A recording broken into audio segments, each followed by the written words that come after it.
సీతారామపురం అనే గ్రామంలో రామయ్య అనే పేద దంపతులు ఉండేవారు. తాతలు తండ్రులు సంపాదించి పెట్టిన ఆస్తిపాస్తులు లేకపోవటంతో గాజులు అమ్ముకుంటూ కుటుంబాన్ని పోషించుకునేవాడు. రోజు పొద్దున్నే రామయ్య గాజుల సంచిని భుజాన తగిలించుకుని చుట్టుపక్కల ఊళ్ళల్లో తిరుగుతూ గాజులు అమ్ముకుని తిరిగి చీకటి పడే సమయానికి తన ఊరికి తిరిగి వచ్చేవాడు. ఊళ్ళో అందరూ గాజుల రామయ్య అని పిలిచేవారు.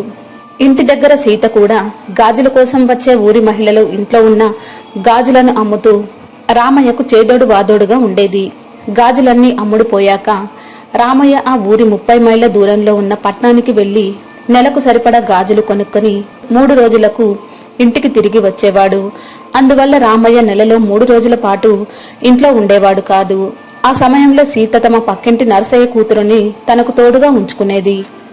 గాజులమ్మ, గాజులు, మట్టి గాజులు, రబ్బర్ గాజులు, పూల గాజులు, రంగురంగుల గాజులు మీ ఇంటి ముందుకే వచ్చాయమ్మా, రండమ్మా రండి, కొద్దిసరికే ఉందమ్మా.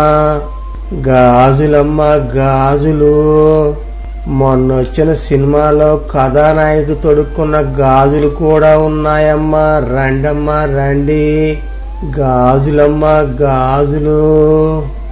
ఓ గాజుల రామయ్య, ఒకసారి మా ఇంటికి రా, మా అత్తమ్మకు గాజులు కావాలంట. ఓ రామయ్య, నిన్నేనయ్యా పిలిచేది. ఈ రామయ్యకు తన లోకం తనదే గాని పిలిచే వాళ్ళని పట్టించుకోడు. ఓ లక్ష్మి, పిలిచావా? పొద్దునెత్తికెక్కిందిగా, కడుపు ఆకలితో నకనకలాడుతుంది. ఎక్కడన్నా చెట్టు కింద కూర్చొని తిందామని చూస్తున్నానమ్మా. పలకనందుకు ఏమనుకో మాకు. అయ్యో, ఆకలి వేస్తుందా రామన్న? బయటెక్కడో తినటం ఎందుకు? మా ఇంట్లో కూర్చుని తిని రామన్నా. మా అత్తయ్య నీ గొంతు విని పిలవమంటే పిలిచాను రామన్నా. పెద్దమ్మ, బాగున్నావా? అన్నం తిన్నావా? ఒంట్లో ఎలా ఉంటుంది పెద్దమ్మ? పోయినసారి వచ్చినప్పుడు ఏదో ఒంట్లో ఇబ్బందికి మాత్రలు వేసుకుంటున్నానన్నావు. ఇప్పుడు పర్లేదా పెద్దమ్మ? బయట అసలే ఎండ బాగా ఉంది. పొలం కాడికని ఊరికే తిరగమాకు. ఈ వయసులో కొంచెం జాగ్రత్తగా ఉండాలి పెద్దమ్మ. రామయ్య, నీదెంత మంచి మనసు. సొంత కొడుకులు ఉండి కూడా ప్రేమకు నోచుకోలేదు. నీ చల్లటి మాటలు వినగానే ఆ లోటు తీరిపోయింది. సరేలే రామయ్య, నా కష్టాలు నీకు చెప్పి నిన్ను బాధ పెట్టడం ఎందుకు?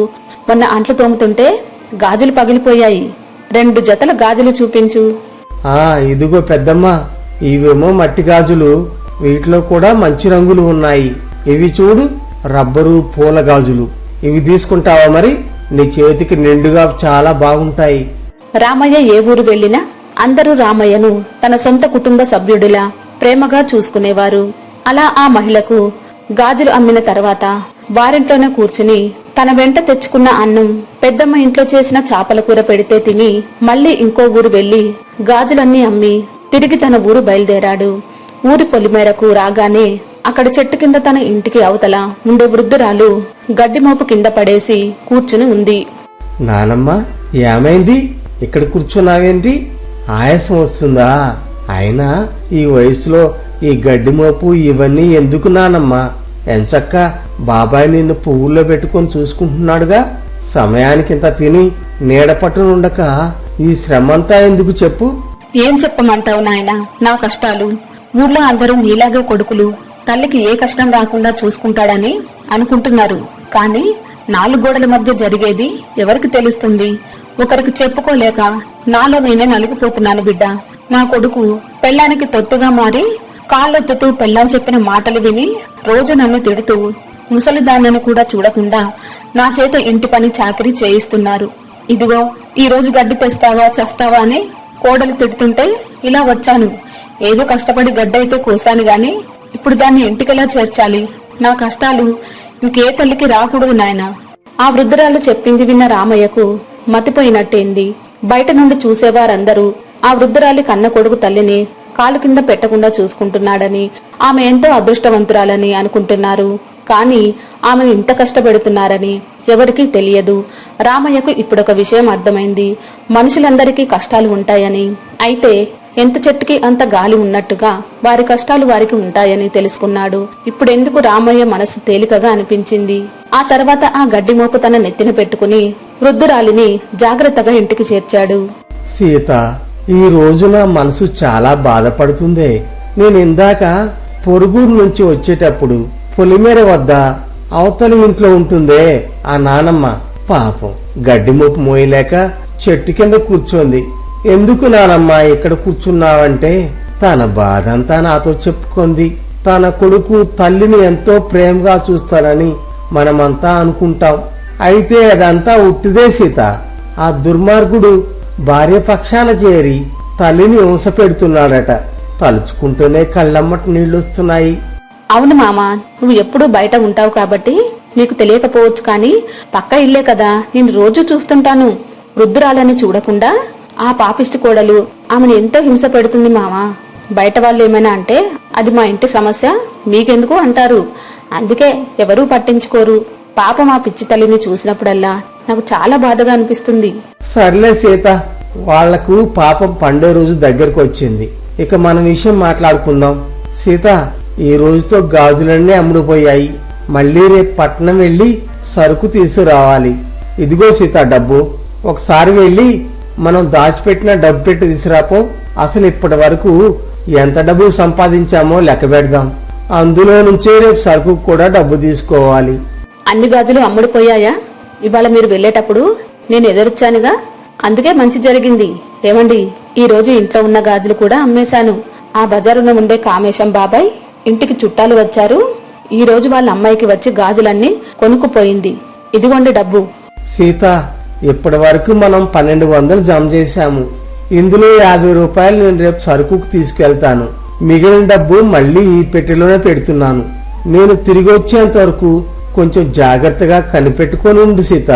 వామ్మో, వద్దండి. మీరు 3 రోజులకు వస్తారు. మీరు తిరిగొచ్చే వరకు డబ్బు ఇంట్లో పెట్టమాకండి. ఎందుకంటే సొమ్ము భయంకరమైనది. దానికి నేను కుక్క కాపలా కాయలేను. ఏ రాత్రి వేళలో దొంగలు వచ్చి పడి నా ప్రాణాలు తీసేస్తారు. వద్దండి, ఇంట్లో వద్దు, ఇంకెక్కడైనా ఉంచండి. అట్లా అంటే ఎలా సీత? మన సొమ్ముని మనమే జాగ్రత్తగా కాపాడుకోవాలి. ఆ మాత్రం ధైర్యం ఉండాలి సీత. సరుకేమో అయిపోయింది. రేపటి నుంచి అమ్మటానికి గాజులు లేవు. అంత దూరంలో ఉన్న పట్నం వెళ్లి రావాలంటే మాటలా? దగ్గర దాపా? అంత దూరం పోవటానికి ఒక రోజు పట్టుద్ది. ఇంకో రోజు సరుకు కొనటానికి, రావటానికి ఒక రోజు. ఈ 3 రోజులు డబ్బుని ఎక్కడ దాయాలబ్బా? రామయ్య అలా ఎక్కడ దాస్తే సొమ్ము భద్రంగా ఉంటుందా అని ఆలోచిస్తూ ఆ ఊరిలో నడుచుకుంటూ వెళ్లి తిన్నగా శేషయ్య అంగడికి వెళ్లాడు. గాజులు రామయ్య, రావయ్యారా? ఏంటి ఈ రోజు దారి తప్పు వచ్చినట్టున్నావు? గాజులమ్మటానికి పోలేదా? అన్నట్టు రామయ్య, మా ఇంటి వాళ్ళకి కూడా గాజులు కావాలటయ్యా. మంచి రకం గాజులుంటే పంపించు. లేదండి శేషయ్య గారు, నేను వేరే పని మీద తిరుగుతూ ఇటు వచ్చాను. ఒక 3 రోజులు ఆగండి, అమ్మగారికి మంచి గాజులు తెస్తాను. రామయ్య అలా చెబుతూ తనకు ఏర్పడిన సమస్య గురించి శేషయ్యకు వివరించి, మీ సలహా ఏమిటి? ఈ డబ్బుని ఎవరి దగ్గర దాచిపెడితే క్షేమంగా ఉంటుందని అడిగాడు. రామయ్య, డబ్బు మహా పాపిస్తుంది. అది ఎంతటి ఘాతుకానైనా చేయిస్తుంది. మనుషుల్ని దగ్గర చేస్తుంది, విడదీస్తుంది. డబ్బు దగ్గర ఆ బ్రహ్మదేవుణ్ణైనా నమ్మవద్దు. కాదు కూడదనుకుంటే నీ ఇష్టం.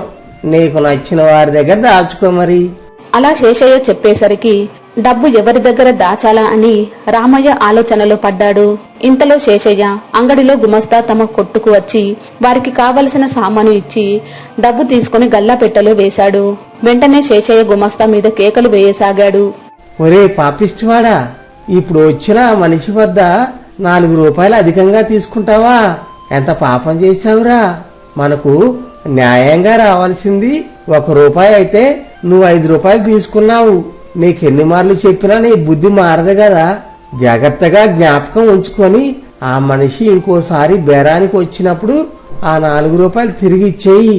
అన్యాయంగా ఒకరు సొమ్ము తీసుకోవడం చాలా తప్పు. ఇంకెప్పుడు ఇలాంటి తప్పుడు పనులు చేయమాకు. ఈ సంఘటన అక్కడే ఉండి చూస్తున్న రామయ్యకు శేషయ్య మీద గురి కుదిరింది. ఈ రోజుల్లో కూడా ఇలాంటి నీతిమంతులు ఉన్నందుకు చాలా సంతోషమేసింది. ఆహా, ఈ శేషయ్య గారు ఎంత నీతిమంతుడు! వ్యాపారం పేరుతో ప్రజలను దోచుకునే మోసగాళ్లు ఉన్న ఈ రోజుల్లో కూడా శేషయ్య గారి లాంటి ఉత్తములు ఉండటం చాలా గొప్పదనం. నా డబ్బు ఈయన దగ్గర ఉంచితేనే క్షేమంగా ఉంటుంది. రామయ్య అలా తన డబ్బుని శేషయ్య వద్దే ఉంచాలని నిర్ణయించుకున్నాడు. శేషయ్య గారు, ఇదే నా డబ్బు, నేను పట్నం నుండి తిరిగి వచ్చేదాకా దీన్ని దాచి ఉంచే భారం మీదే అని చెప్పాడు. రామయ్య, డబ్బు విషయంలో చాలా జాగ్రత్తగా ఉండాలని ఎంత చెప్పినా వినవు కదా. ఓ అమ్మో, నేను ఆ డబ్బును తాకనైనా తాకను రామయ్య. కావాలంటే మా ఇంట్లో నీకు నచ్చిన చోట గొయ్యి తీసి డబ్బు పాతేసి వెళ్ళు. నువ్వు పట్నం నుండి తిరిగి వచ్చినాక ఇక్కడికి వచ్చి నువ్వే తవ్వి తీసుకో. అప్పటి వరకు నేను అటువైపు కన్నెత్తి కూడా చూడను. శేషయ్య అలా చెప్పేసరికి రామయ్య అతడి మంచితనానికి సంతోషిస్తూ తన సొమ్మును శేషయ్య ఇంట్లో ఒకచోట గుర్తుగా పాతిపెట్టి మరొకసారి శేషయ్యకు ధన్యవాదాలు తెలిపి తన ఇంటికి వెళ్లిపోయాడు. సీత, మన డబ్బు ఒక చోట భద్రంగా దాచాను. ఇక మనకేం భయం లేదు. నేను ఈ రోజు పట్నం వెళ్తున్నా. సాయంత్రం నీకు భయం అయితే పక్కింటి వాళ్ళ అమ్మాయిని మన ఇంట్లో ఈ 3 రోజులు ఉంచుకో. నేను సరుకు తీసుకుని వీలైన త్వరగా వస్తాలే. డబ్బును ఒక చోట భద్రంగా దాచారా? ఇంతకు ఎక్కడ దాచారండి? డబ్బునా? అంగడి శేషయ్య గారు లేరు, ఆయన వద్ద దాచాను సీత. నీకు చెప్పటం మర్చిపోయినా. ఆ శేషయ్య గారు ఎంతటి నీతిమంతుడో తెలుసా? ఆయన గుమస్తా ఒకరి వద్ద 4 రూపాయలు ఎక్కువగా తీసుకుంటే శేషయ్య గారు ఎంతో కోప్పడ్డారు. మళ్లీ ఈసారి అతను వచ్చినప్పుడు డబ్బు తిరిగిచ్చేయమని నా కళ్ల ముందే గుమస్తాను పురమాయించాడు. ఆయన దగ్గరైతేనే మన సొమ్ము భద్రంగా ఉంటుంది. రామయ్య అలా భార్యకు చెప్పి దారిలో తినటం కోసం సర్ది కట్టించుకుని గాజులు కొనుక్కు రావడం కోసం పట్నం బయలుదేరాడు. కొంత దూరం వెళ్లేసరికి మళ్లీ అదే అవ్వ చెట్టు కింద కూర్చుని ఉంది. నానమ్మ, ఇక్కడ కూర్చున్నావెందుకు? ఆ దుర్మార్గుడు మళ్లీ నిన్ను గడ్డి తీసుకురమ్మని పంపించారా? నానమ్మ, కళ్ళమ్మట నీళ్లు పెడుతున్నావు. అసలేమైంది నానమ్మ? ఏం చెప్పమంటావు నాయనా? నా కోడలు పెట్టే హింస పరాష్టకు చేరింది. ఇంతకు ముందు అన్నం పెట్టి పని చేయించేవారు. ఇప్పుడు పని చేసిన తర్వాతే అన్నం పెడుతున్నారు. ఈ రోజు పొద్దుటి నుంచి టీ నీళ్లు కూడా ఇవ్వకుండా పొలంలో కలుపు తీసి రమ్మని పంపించారు. నాకేమో పని చేస్తుంటే కళ్ళు తిరుగుతున్నాయి. అందుకే ఇక్కడ కూర్చుని నన్ను తీసుకుపోమ్మని దేవుడిని వేడుకుంటున్నా. ఆ వృద్ధురాలు చెప్పిన దానికి రామయ్య మనసు చాలా బాధపడింది. కళ్ళమ్మట నీళ్లు పెట్టుకుంటూ తన సద్దిని ఆ వృద్ధురాలికి పెట్టి ఆ వృద్ధురాలికి ఏదైనా మంచి చేయాలని తలుస్తూ పట్నం వెళ్లిపోయాడు. 3 రోజుల తర్వాత రామయ్య గాజుల బస్తా తీసుకుని పట్నం నుంచి తిరిగొచ్చాడు. వచ్చి రావటంతోనే గాజుల బస్తా ఇంట్లో పెట్టి తను దాచిన డబ్బు కోసం శేషాద్రి అంగడికి వెళ్లాడు. అయ్యా, నేను ఇప్పుడే పట్నం నుంచి వచ్చాను. ఈ 3 రోజులు నా సొమ్మును తమరు కాపాడినందుకు ధన్యవాదాలు. వెళ్లి నా సొమ్మును తెచ్చుకుంటానండి. దానికేం భాగ్యం రామయ్యా? సొమ్ము ఇది దాచిపెట్టింది నువ్వు. మహారాజులాగా వెళ్లి నీ సొమ్ము నువ్వు తీసుకో. ఆ రామయ్య, ఎక్కడ పాతి పెట్టావో గుర్తుంది కదా? వెళ్లి తీసుకోండి. అలా శేషయ్య చెప్పడంతో ఆ మంచితనాన్ని మళ్లీ ఒకసారి పొగుడుకుంటూ లోపలికి వెళ్లి తాను పాతిపెట్టిన చోట తవ్వి చూశాడు. ఒక్కసారిగా రామయ్య బిత్తరపోయాడు. అక్కడ డబ్బు సంచి లేదు. వెంటనే వెళ్లి అదే విషయం శేషయ్యని అడిగాడు. నువ్వు భలేవాడివే రామయ్య. డబ్బు పాతి పెట్టింది నువ్వు. దాని సంగతి నీకే తెలియాలి గాని నాకెలా తెలుస్తుంది చెప్పు? నేనింతవరకు అటువైపు కన్నెత్తి కూడా చూడలేదు. సర్లే రామయ్య, కొట్లోకి బేరం వచ్చింది. శేషయ్య ప్రవర్తన చూడగానే తనకు మోసం జరిగిందని రామయ్య గ్రహించాడు. పైసా పైసా కూడబెట్టి దాచిన డబ్బు ఒక్కసారిగా మాయమయ్యేసరికి రామయ్య కుంగిపోయిన మనస్సుతో ఇంటి దారి పట్టాడు. దారిలో ముసలి అవ్వ ఎదురైంది. నాయనా రామయ్య, పట్నం వెళ్తున్నావని చెప్పావు. తిరిగి ఎప్పుడు వచ్చావు? అయ్యో రామయ్య, ఎప్పుడు దిగులుగా ఉన్న ఓదార్చేవాడివి ఇప్పుడు నువ్వు విచారంగా ఉన్నావు. ఏమైంది నాయనా? ఏం చెప్పమంటావు నానమ్మ? ఇంట్లో ఉంటే ఎవరైనా ఎత్తుకుపోతారని పట్నం వెళ్తూ ఇన్ని రోజులు పైసా పైసా కూడబెట్టిన డబ్బు ఆ శేషయ్య మీద నమ్మకంతో ఆయన దగ్గర దాచిపెట్టాను. తీరా ఇప్పుడు వెళ్లి చూస్తే అక్కడ డబ్బు లేదు. ఇప్పుడు ఏం చేయాలో తెలియటం లేదు నానమ్మ. అలా రామయ్య చెప్పేసరికి ఆ వృద్ధురాలు కొద్దిసేపు ఆలోచనలో పడింది. జరిగిందేంటో అర్థం చేసుకుంది. నాయనా రామయ్య, జరిగిందంతా నాకు అర్థమైంది. బాధపడకు. నీలాంటి మంచివాడికి అన్యాయం జరగకూడదు. శేషయ్య సంగతి నాకు బాగా తెలుసు. నీ సొమ్ము మొత్తం నేను వాడి చేత కక్కిస్తాను. నేను చెప్పినట్టు చెయ్యి. అలా అంటూ ఆ వృద్ధురాలు రామయ్య చెవిలో ఒక ఉపాయం చెప్పింది. రామయ్య ఆమె చెప్పినట్టు చేయడానికి సిద్ధపడ్డాడు. ఏమండి, అంత దూరం నుండి ఇలా అంగడికి వచ్చారు ఏమిటి? ఏమైనా సామాను కావాలా? నా కొట్లో అన్ని గింజలు దొరుకుతాయి. చెప్పండి, ఏం కావాలి మీకు? చూడు నాయనా, ఇవి నా భర్త నాకు కొనిచ్చిన బంగారం. సుమారు 3,000 రూపాయల వరకు ఉంటుంది. ఈ రోజు నా కొడుకు పని మీద పట్నం వెళ్లాడు. వాడు రావటానికి 3 రోజులు పడుతుందట. ఈ లోపు ఎక్కడా కోడలు బంగారం గుంజుకుంటుందోనని భయమేస్తుంది. అందుకే నా కొడుకు వచ్చేంత వరకు ఎక్కడైనా దాచిపెడదాం అనుకుంటున్నా. ఊళ్ళో అందరూ నువ్వు ధర్మాత్ముడవని, గాజుల రామయ్య తాను ఊరు వెళ్లేటప్పుడు కూడా తన సొమ్ము నీ దగ్గరే దాచాడని అందరూ అనుకుంటున్నారు. నువ్వు ఇతరుల సొమ్మును మట్టితో సమానంగా చూస్తావని చెప్పారు. అందుచేత ఈ బంగారం నీ దగ్గర దాచి ఉంచు నాయనా. ఆహా, ఈ రోజు నా పంట పండింది. ఏకంగా 3,000 రూపాయల బంగారం నా సొంతం కాబోతుంది. రామయ్య పట్నం నుంచి వచ్చిన విషయం ఈ ముసలమ్మకి ఇంకా తెలిసినట్లేదు. ఆ విషయం ఆమెకు తెలిసేలోపు చిటికలో బంగారం కాజేస్తా. అమ్మా, మీకు నా మీద ఉన్న నమ్మకానికి ధన్యవాదాలు. మీ నగలు మీ చేతితోనే మీ ఇష్టం వచ్చిన చోట పాతి పెట్టుకోండి. అలా శేషయ్య మాట్లాడుతుండగానే ఇంతలో రామయ్య అక్కడికి వచ్చాడు. శేషయ్య గారు, ఇందాక నా డబ్బు పాతి పెట్టిన చోటు మర్చిపోయా, పొరబడ్డానండి. ఇప్పుడు ఆ ప్రదేశం నాకు గుర్తొచ్చింది. నేను వెళ్లి అక్కడ తవ్వుకుంటానండి. రామయ్య అలా చెప్పగానే శేషయ్య గుండె గతుక్కుమన్నది. అతడు పాతిపెట్టిన సొమ్ము తాను కాజేసినట్టు తెలిస్తే ఇప్పుడు ముసలవ్వ 3,000 రూపాయల బంగారం తనకు దక్కకుండా పోతుంది. అందుకని ఉపాయం ఆలోచించాడు. ఓ రామయ్య, నువ్వు చెప్పింది నిజమేనయ్యా. నీకు కలిగినట్టే నాకు కూడా సందేహం వచ్చి మరో చోట తవ్వి చూశాను. అక్కడ నీ సొమ్ము చెక్కు చెదరకుండా అలాగే ఉంది. ఇదిగో ఆ మూట. ఎవరు? ఓ గాజుల రామయ్య, పట్నం వెళ్ళావని చెప్పారు. తిరిగెప్పుడొచ్చావు? నాయనా, నా కొడుకు కూడా పట్నం వెళ్ళాడు. నీకేమైనా కనిపించాడా నాయనా? ఇప్పుడే పట్నం నుంచి వచ్చాను నానమ్మ. మీ అబ్బాయి కూడా ఇంట్లో ఏదో మర్చిపోయాడట. పట్నం వెళ్లకుండానే మళ్లీ ఇంటికి తిరిగి వస్తున్నాడు. ఈ పాటికి ఆయన కూడా ఇంటికి వచ్చి ఉంటాడు. అమ్మయ్య, బతికించావు నాయనా. అయితే మరి బంగారం శేషయ్య గారి వద్ద దాయనవసరం లేదన్నమాట. పద నాయనా, ఇంటికి పోదాం. అలా వాళ్ళిద్దరూ వెళుతుంటే శేషయ్య నిర్ఘాంతపోయాడు. తర్వాత తనకు మంచి ఉపాయం చెప్పి పోయిందనుకున్న తన సొమ్ము ఇప్పించినందుకు రామయ్య వృద్ధురాలికి ధన్యవాదాలు తెలిపాడు. ఆమెకు అభ్యంతరం లేకపోతే తన ఇంట్లో ఉండొచ్చని, కన్నతల్లిలాగే చూసుకుంటానని చెప్పాడు. దానికి వృద్ధురాలు కొడుకు కోడలు పెట్టే హింస భరించలేక రామయ్య ఇంట్లో ఉండసాగింది. కొంతకాలానికి కొడుకు తమ తప్పు తెలుసుకుని వృద్ధురాలు కాళ్ల మీద పడి క్షమించమని వేడుకుని ఇంటికి రమ్మని తమతో తీసుకుపోయారు. ఆనాటి నుంచి తల్లిని దైవంలా చూసుకోసాగాడు. ఆ తర్వాత రామయ్య తన గాజుల వ్యాపారంలో బాగా సంపాదించి సొంతగా ఒక దుకాణం పెట్టుకుని హాయిగా జీవించసాగాడు.